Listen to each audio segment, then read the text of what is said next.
بسم الله والحمد لله والصلاة والسلام على أشرف الأنبياء والمرسلين وعلى آله وأصحابه أجمعين ومن تبعهم بإحسان إلى يوم الدين.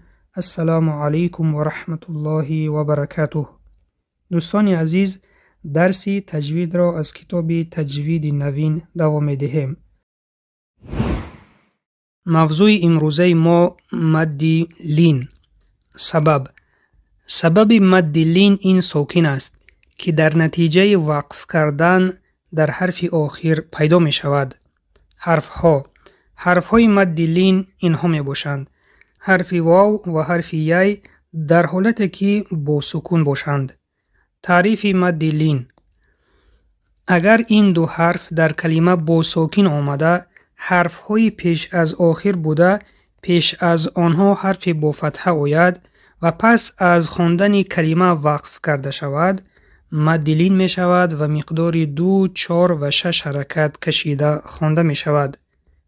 مثال ها: مثال حرف یای: قریش.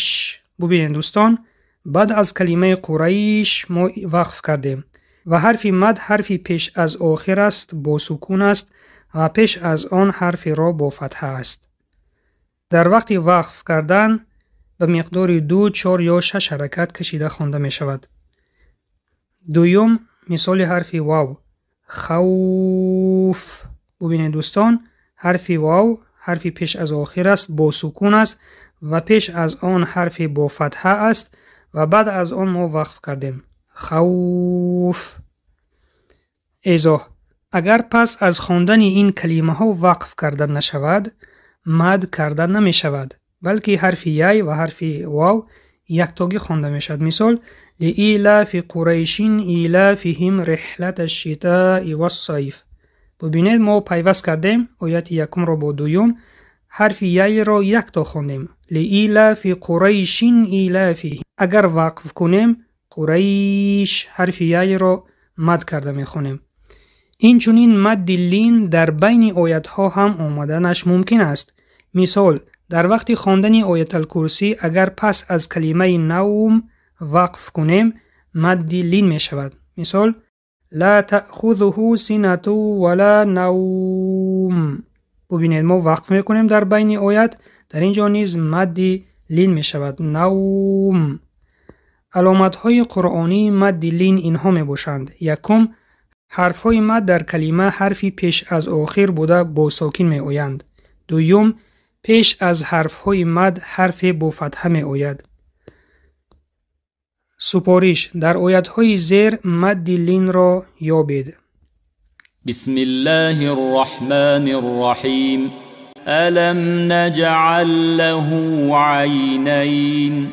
الم نجعل له عینین. ببینید دوستان، حرف یای حرف پیش از آخر است، با سکون است و پیش از آن فتحه آمده است. در اینجا در وقت وقف کردن مد لین می شود. عینین. و در وقت پیوست خواندن مد لین نمی شود. مثال: عینین و لسانا. ولسانا و شفتین. مثال دوم: ولسانا و شفتین. در اینجا نیز مد لین است. حرف یای پیش از آخر است و با سکون است و پیش از آن فتحه است. در وقت وقف کردن مد لین می شود. و شفتین. و در وقت پیوست خواندن مد لین نمی شود. و هدیناه النجدین. و هدیناه النجدین. در اینجا نیز مد لین است. حرف یای پیش از آخر آمد با سکون و پیش از آن فتحه است و بعد از آن ما وقف کردیم.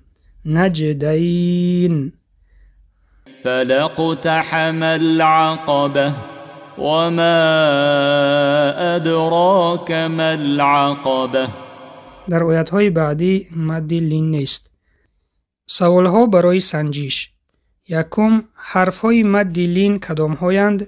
دوم، مد لین را شرح دهید. سیوم، علامت های قرآنی مد لین کدام هایند؟ وظیفه خانگی: سوره قریش را نوشته و همه قاعده های گذشته را یافته علامت گذاری کنید. درس را دوام میدیم و مد بعدی باشد این مد عوض.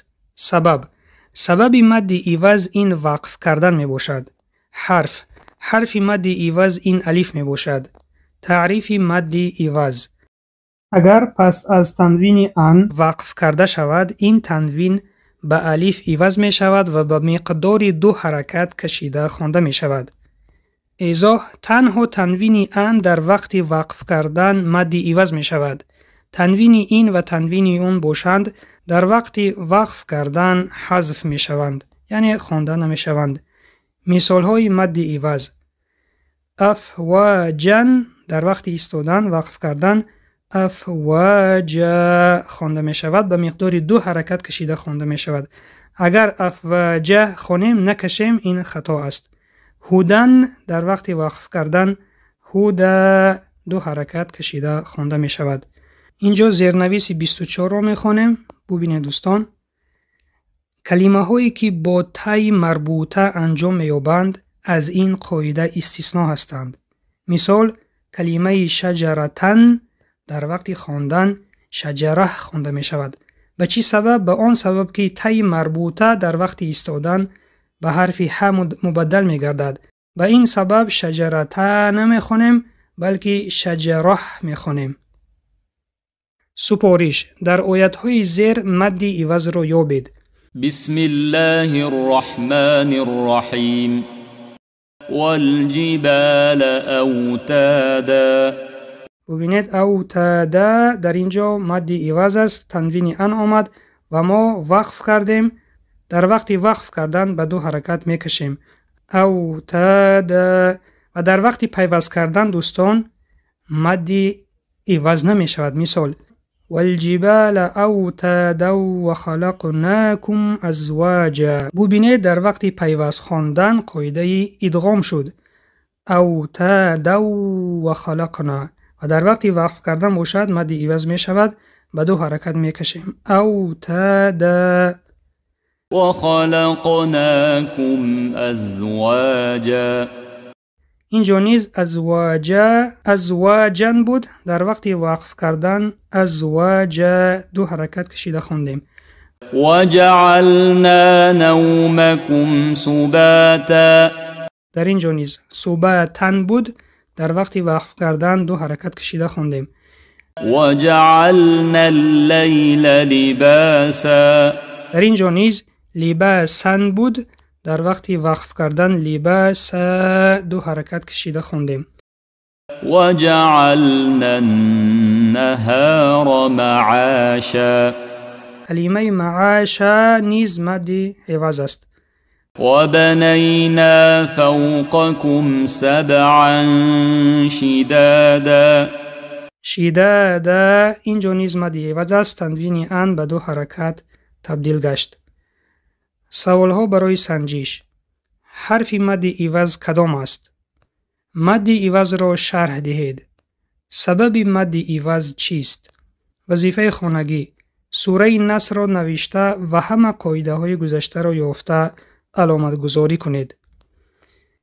این بود پایان درس امروزه. سبحانك اللهم و بحمدک نشهد ان لا اله الا انت نستغفرك و نتوب الیک.